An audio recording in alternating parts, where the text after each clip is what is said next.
Welcome to Football Scientific. Today we're just going to run through some news and notes from the NFL, the IFL, the CFL, and the UFL as we get ready to watch some games today and see some football action. The IFL National Championship is tonight at 10:30 p.m. Eastern.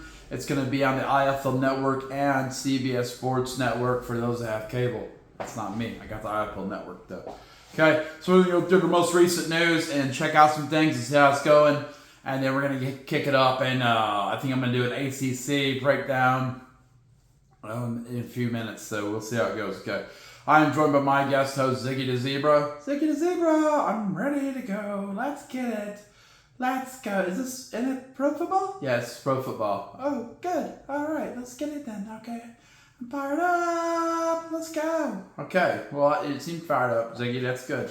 All right, so first in the NFL, former Texas Tech wide receiver Isiah Bond. In case you do not know, he was dealing with some sexual assault criminal charges. The courts came through this week and said, hey, they're not going to have any charges against him. So whatever, someone dropped the charges, some kind of intimidation or whatever probably.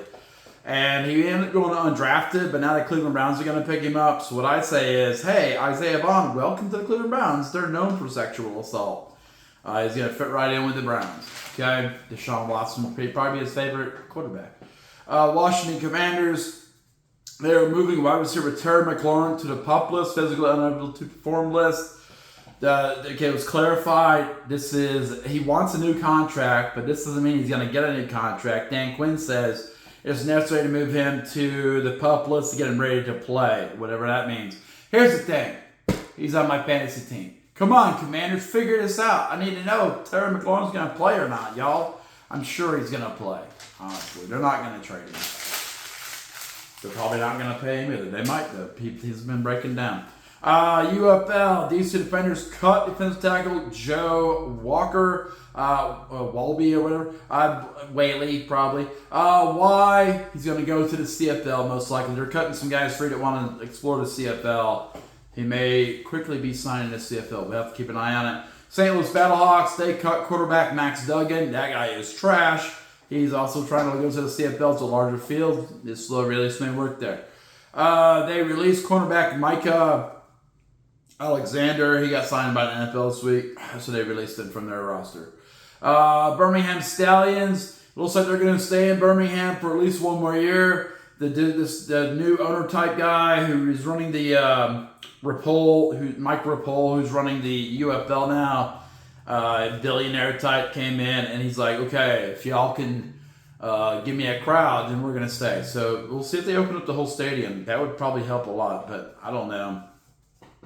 Stallions also re-signed defensive end Steve Hinton. They talked about moving the Stallions to Louisville, and that would have been cool, but Lexington would have been even better.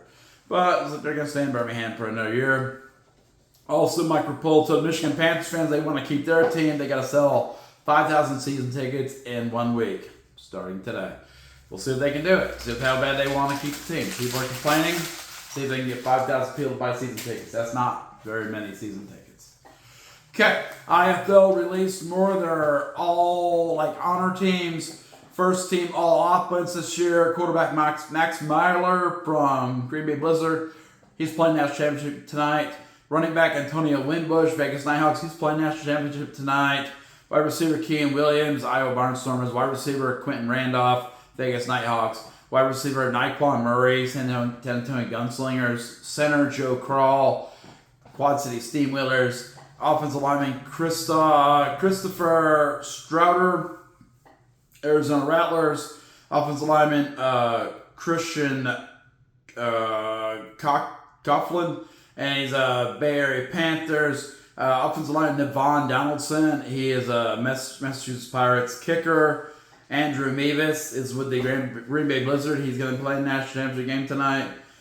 Kick returner Antonio Winbush, also Vegas Nighthawks, going to play the national championship game.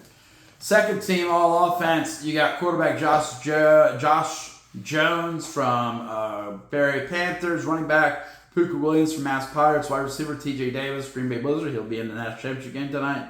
Wide receiver Deshaun Stoudemire, Northern Arizona Wranglers. Wide receiver Tyrese Chambers, Bay Area Panthers. Center Andrew Carter, Green Bay Blizzard. Offensive lineman Jake Parks, Green Bay Blizzard. Offensive lineman Jeremy Cooper, Fisher's Freight. Offensive lineman LaQuinston Sharp. Okay, he played for Fisher's Freight. Kicker Kyle Kaplan, Quad City Steamwheelers. And kick returner Joshua Tomas, and Barry Panthers. There's a lot of diversity in these teams. IFL, all IFL second team defense. This is defense now. They have not released that first team offense yet, but here's the second team defense. Defensive lineman Claude Davis, Vegas Nighthawks. He'll play a national championship game tonight.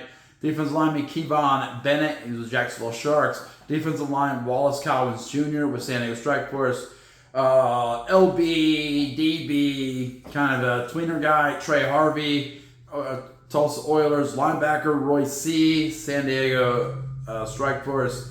Defensive back Cameron Harrell, Quad City Steamwheelers. Defensive back Malik Jones, Jacksonville Sharks. Defensive back James Caesar, Vegas Nighthawks, will be playing tonight in IFL National Championship game. Okay, so that's your IFL all teams. Remember tonight they're playing that National Championship game, Green Bay and Vegas. IFL Network, CBS Sports Network as well. Okay, CFL games so far this weekend. Ottawa Red Blacks on Thursday traveled to the Winnipeg Blue Bombers. Drew Brown came in, threw for 291 passing yards, 0 touchdowns, 1 interception. Not a great day. Dustin Crum had to come in because Drew Brown got hurt again. He threw for 1 touchdown. Dustin Crum also helped run the ball. He got a rushing touchdown for 1 touchdown. They had 100 yards rushing.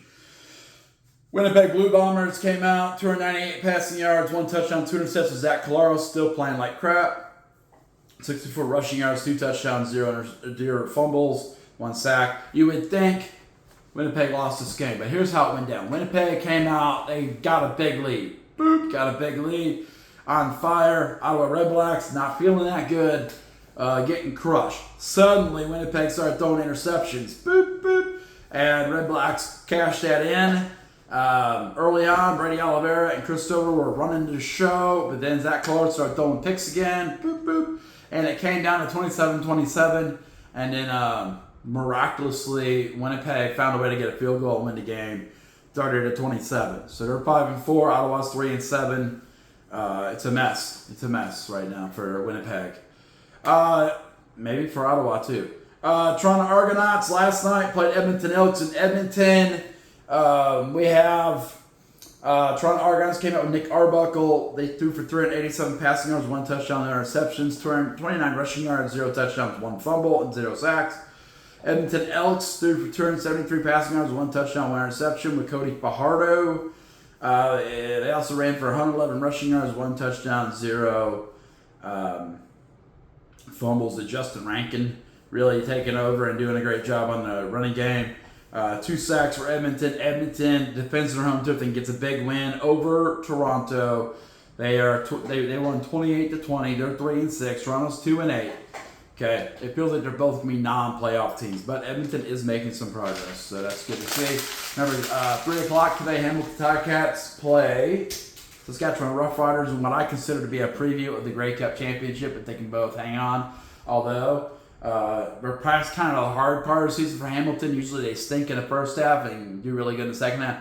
Saskatchewan's the opposite. They usually do really well in the first half and stink in the second half, so they could still fall apart. But if they don't, I view it as a matchup that could be a national championship or a Grey Cup championship game. So that would be pretty interesting.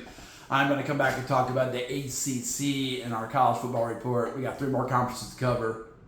The ACC, this Big Ten, and the SEC, which should be pretty fun. They start playing next weekend. Not everyone, but just a few select Week 0 games. We're going to see how we approach that, okay? So otherwise, hope you have a good afternoon. With pro football, we have NFL preseason games on. CFL is going to be playing in a second. IFL National Championship game tonight. The Elf is playing right now for those that have that Game Pass. So it's pretty diverse. We keep adding subscribers. We keep building up. Let's keep that rolling. Keep the energy rolling. Let's keep building up. I am Aaron Sauter, right at CFLNewsHub.com. I was going to say FootballAnalysisOne.com, but they decided to change the format of the website. So I'm looking for more writing jobs.